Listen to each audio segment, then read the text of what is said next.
This next one I feel like is a lot. It's a lot.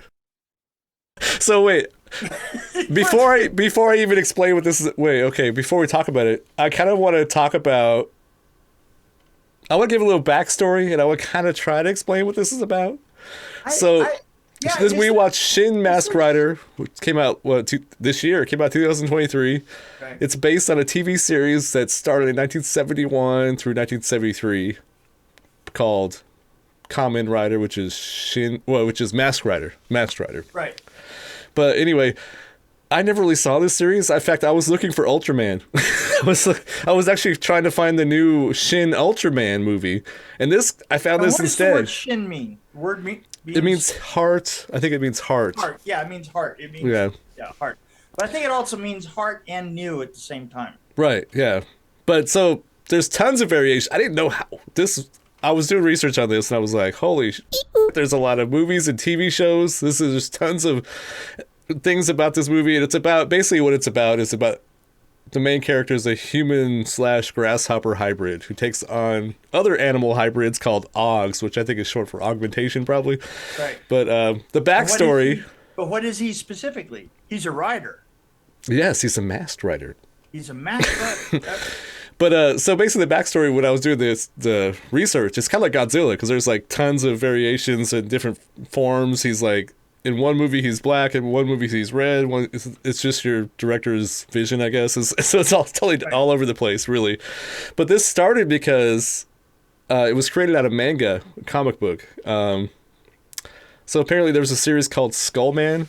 And the producer, Toru Horiyama, proposed that they do a masked hero project to kind of get interest from young kids, I guess. So he asked Shitoro Ishinomi to provide character designs. And this became Kamen Rider, which is, I'm probably pronouncing that wrong too, is Masked Rider, which premiered in 1971 and came out as an adaptation of Skullman, because Skullman kind of looked like Masked Rider.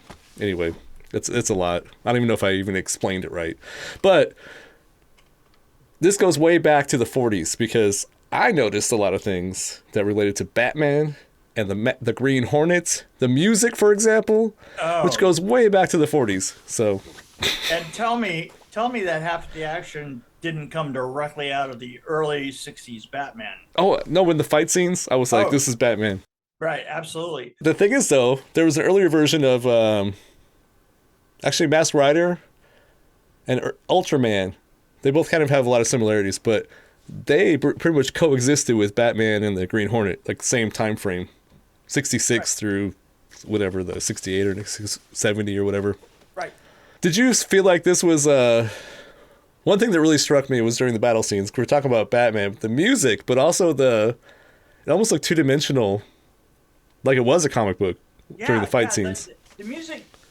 The music did not seem to didn't seem to be in line with what was going on, to tell you the truth. I mean, not at all. I mean, it just didn't, the music, not only did the music not seem correct, it seemed to change totally randomly and be completely different music, right? You know, it's like there was a segment that was in an orchestra for a while, and then all of a sudden halfway through the orchestra just stopped in the middle of the scene and became kind of like a honky-tonk piano, but an electronic, weird, bad electronic version of a honky-tonk, piano.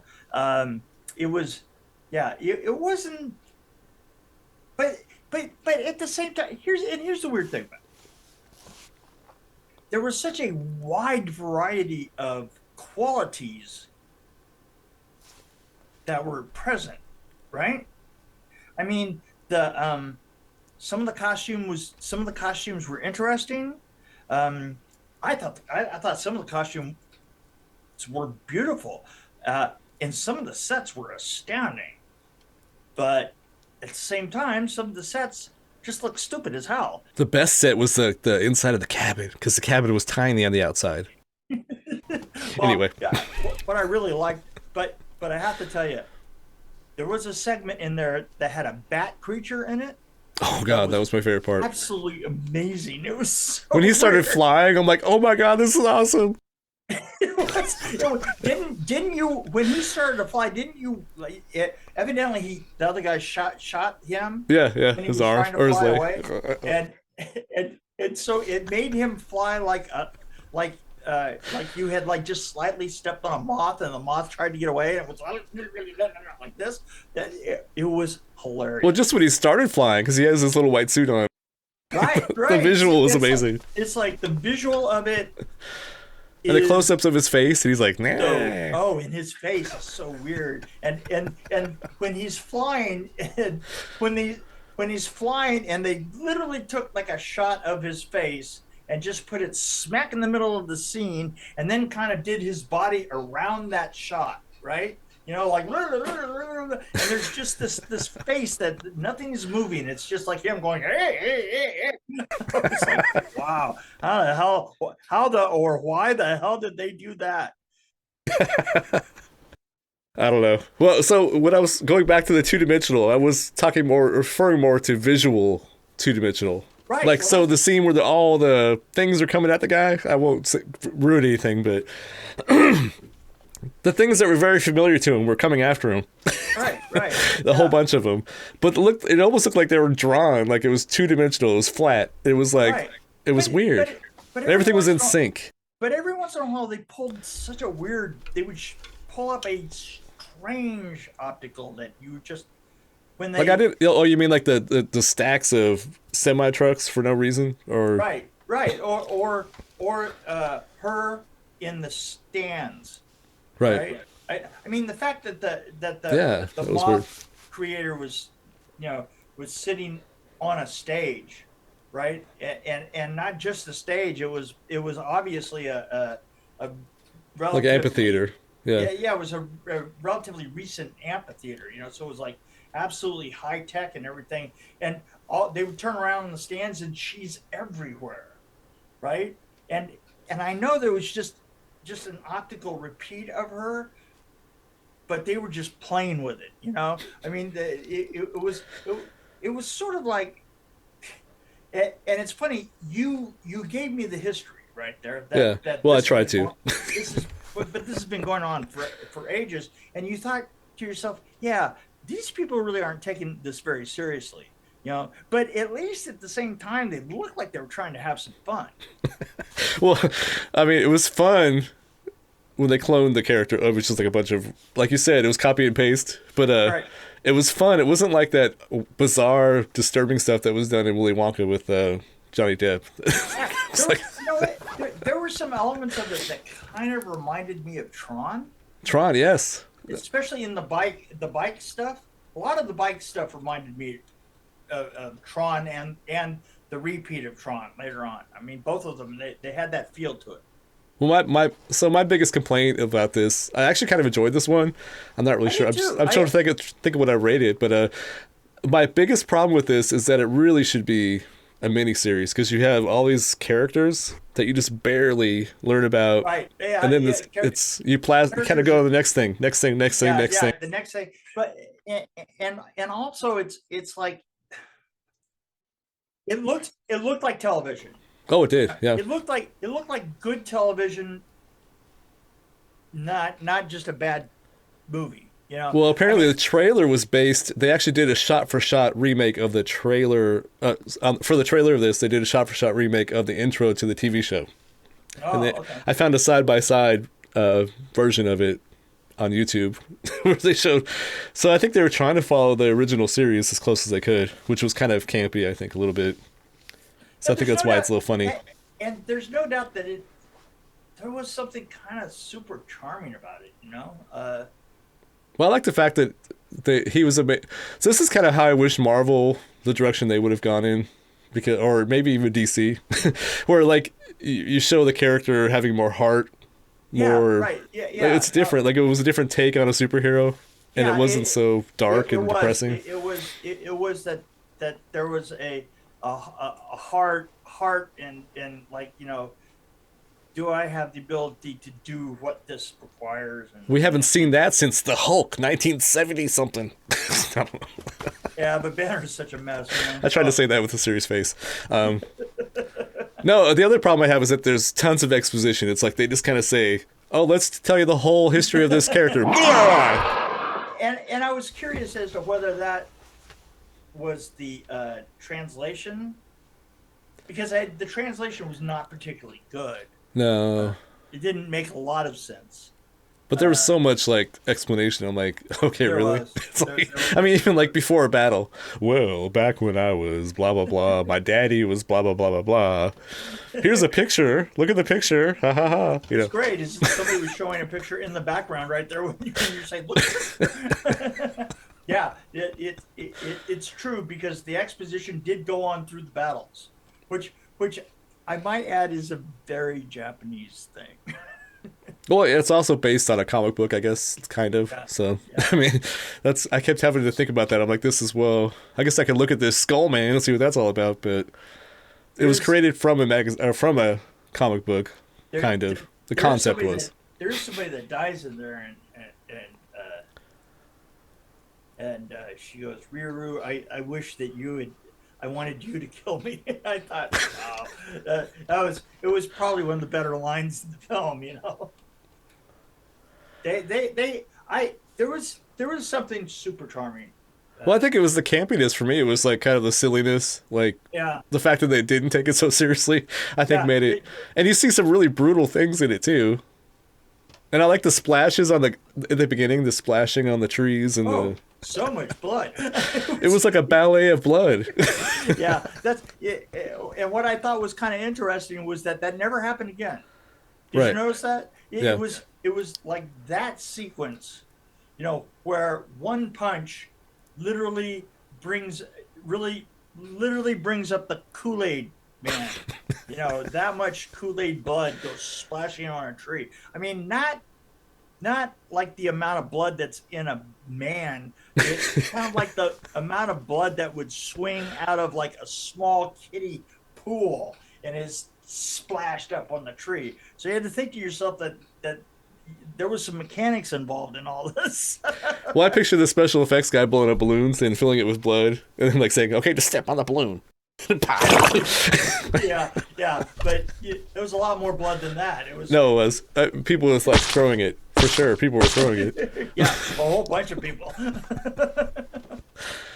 but yeah, Yeah, what, it's at the same time. I have to say, I'm gonna have to give it a 3 because it's just freaking interesting to watch. You know. I gave it a 3 too. But I'm curious about the TV show. Like, I actually kind of want to go back and see what and mainly for my curiosity of how they would do back in the '70s, how they would do the fight scenes in the. Right. Yeah. It's the thing that also kind of surprised me is that it was 2023. You know, because it so there, evidently there is no lack of silly science fiction for the Japanese as well. Exactly. Well, I was looking for Ultraman because I've been discovering this Ultraman show since I moved to Tennessee. For some reason, I've been catching the show late at night called Ultraman. It's from the '60s. And can I tell you a story? Sure. Because you brought up Ultraman. Ultraman. Well, do people know what Ultraman is? It's about this guy who's part of a special police force, and he could grow up into this. He could basically become this giant superhero guy, kind of robot kind of guy thing. It's story time with Mick. It's story time with Mick. Mick Strawn is the best. He is gonna blow your mind. Story time with Mick. Story time with Mick. Ultraman came to America. Oh, really? The real Ultraman? Yeah, the real Ultraman from Japan came to. I mean, I'm trying to think of when this was. This would have been about the same time as the Fantastic Four movie that I did.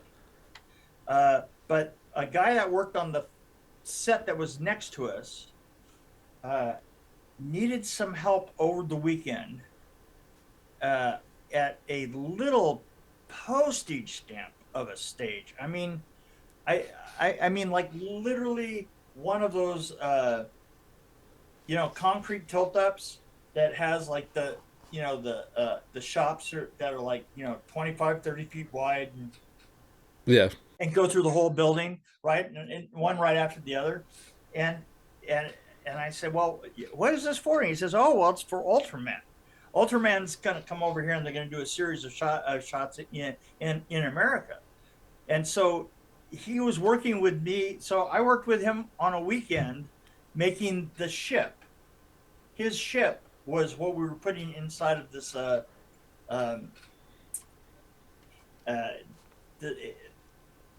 this concrete tilt up, right? And I didn't stick around for it to be filmed, but that weekend I built the ship. So Cool. it's pretty fun. I mean, someday I've thought about this before. Someday I want to go back and see it and find that it has to be a pretty easy episode to find of Ultraman, because has to be the only one that was shot in America. Right. Yeah. So I mean, that is the same history. It has like tons of variations of TV shows and movies. Right. Same kind of thing. Ultraman was everywhere. He was everything. But I've been watching the original series, like 60s, and I think there's another one in the 70s TV series. But so anyway, the thing about that one is it's kind of like this. It's kind of campy. It's ridiculous. It's over the top science fiction. It's it's just fun, basically. It's kind of like Americans do it too. I mean. Oh yeah, the Japanese. But Japanese have a special skill at making things really weird sometimes. What I think is great is I've gone back and looked a lot of the ones that were built, in the early 50s. A lot of the TV shows that were done early 50s, late 50s. I can't think of the Starman. Starman is the one, and I think that we reviewed one time. I think we did, Starman. Yeah. And what was really interesting was to see the. They were showing the kind of wasted neighborhoods that they were filming in, right? That they still hadn't recovered from the war and stuff, so it was just really wild. It was like, oh wow, this is just right after the war. They barely have anything there at all.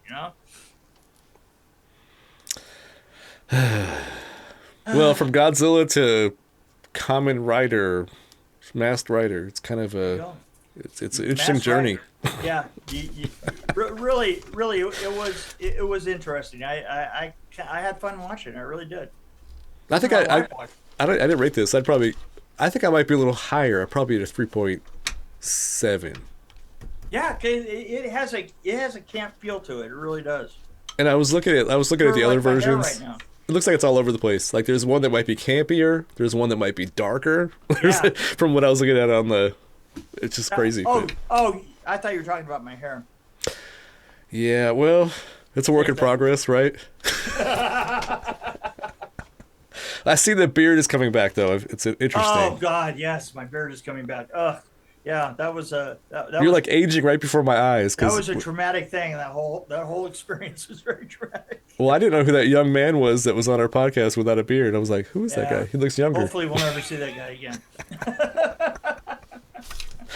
I can't grow a beard. I've tried. It's spotty at best. Kind of like the plot of the last movie we reviewed. Very confusing and spotty is how you describe my beard. Spotty, dark in some spots, light in others. Right. Doesn't make any sense. Yeah. I'm trying to work. All right. I think we're finished. I think we've done enough to these movies. We've done enough damage all the way through. Right. Well, have a good night, sir. Okay, man. Talk to you later. Bye. All right. Bye.